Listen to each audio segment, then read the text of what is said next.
నువ్వు మాట్లాడే ప్రతి మాట నా హార్ట్‌కి టచ్ అవుతుంది. నువ్వు మాట్లాడే ప్రతి మాట నా గుండె లోపలికి చేరుతుంది. నువ్వు నన్ను హగ్ చేసుకున్నావో తెలీదు. లేకపోతే నీ మాటలే హగ్ చేసుకుంటున్నాయో తెలీదు. కానీ చాలా హ్యాపీగా ఉంది. ఇలానే రోజు మాట్లాడితే ఇంకా చాలా చాలా చాలా సంతోషంగా ఉంటుంది. కానీ అలాంటి మాటలు, అలాంటి రోజులు మళ్ళీ మళ్ళీ రావు. ఎప్పుడో ఒకసారి ఎమోషనల్‌గా ఫీల్ అయితేనే మాత్రం వస్తాయి. ఎమోషనల్‌గా ఫీల్ అవ్వాలంటే ప్రతిరోజు ప్రేమని కొత్తగా ఫీల్ అవ్వాలి. ప్రతిరోజు కొత్తగా చూసుకోవాలి. అంతేకాని కొత్తొక వింత పాతొక రోత అన్నట్టు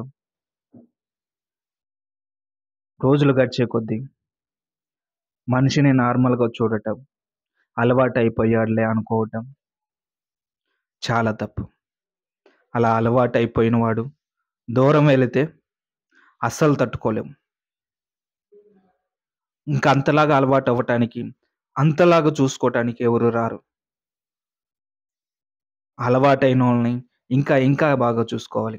అంతేకాని అలవాటయ్యాడు, ఎక్కడికి పోతాడులే అనుకుంటే పోకుండా ఉంటాడా? పట్టించుకోకుండుంటే అర్థం చేసుకుంటాడా? ఒక్కసారి కాకపోయినా ఇంకొకసారి పట్టించుకోవాలి కదా! ఒకప్పుడు నువ్వు మాట్లాడిన మాటలే హార్ట్‌కి టచ్ అయితే, ఇప్పుడు మాట్లాడే మాటలు కూడా హార్ట్‌కి టచ్ అవుతున్నాయి. అది ప్రేమగా కాదు, సంతోషంగా కాదు, బాధగా. ప్రతి ఒక్క మాట తూటలాగా పేలి గుండెల్లోకి చుచ్చుకుపో గుండెలోకి చొచ్చుకుపోతుంది. మాట్లాడేటప్పుడు ప్రేమగా మాట్లాడటం, మాట్లాడేటప్పుడు ఏదో కొత్తగా మాట్లాడటం, అర్థం చేసుకొని మాట్లాడటం అలవాటు చేసుకో. అర్థం చేసుకోలేనప్పుడు, నమ్మకం లేనప్పుడు ప్రతి మాట తోటలాగా ఉంటుంది. ప్రతిరోజు నరకంలాగా అనిపిస్తుంది. అర్థం చేసుకున్నప్పుడు, నమ్మకం లేనప్పుడు ఎంత దూరం ఉన్నా ఏంటి, ఎంత దగ్గరున్నా ఏంటి, దగ్గరున్నా కూడా అంత ప్రేమొస్తుందా? దగ్గరున్నా కూడా అంత క్లోజ్‌గా నడవగలుగుతామా? అంత ప్రేమగా చూసుకోగలుగుతామా? దగ్గరుంటే మొఖం కూడా చూడబుద్ధి కాదు. అనుమానిస్తే, నమ్మకం లేకపోతే. దూరంగా ఉన్నప్పుడు ఒక్కొక్కసారి అర్థం చేసుకున్నా, చేసుకోకపోయినా పర్లేదనిపిస్తది. ఏదైనా సర్ది చెప్పాలనిపిస్తది. కానీ దగ్గర ఉన్న దూరం పెడుతుంటే నరకంలాగా అనిపిస్తుంది. నా లైఫ్‌లో నాకంటూ ఆశలు లెవ్వా? నేను ఇంకొకళ్ళని చూసుకోలేనా? నాకు ఎవరు రారా? అనేలాగా ఉంటుంది.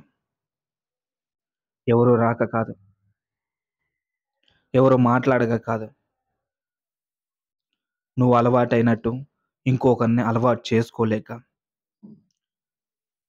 ఇంకొకరికి టైం ఇవ్వలేక సైలెంట్‌గున్నాం. టైం ఇస్తే మాత్రం ఎవరొకరు అలవాటు అవుతూనే ఉంటారు. ఎవరొకరు మన గురించి పట్టించుకుంటానే ఉంటారు.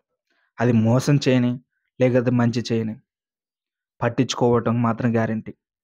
నువ్వు టైం ఇచ్చినప్పుడు నీకు కూడా ఎంతో కొంత టైం ఇస్తారు. నీ గురించి కూడా ఆలోచిస్తారు.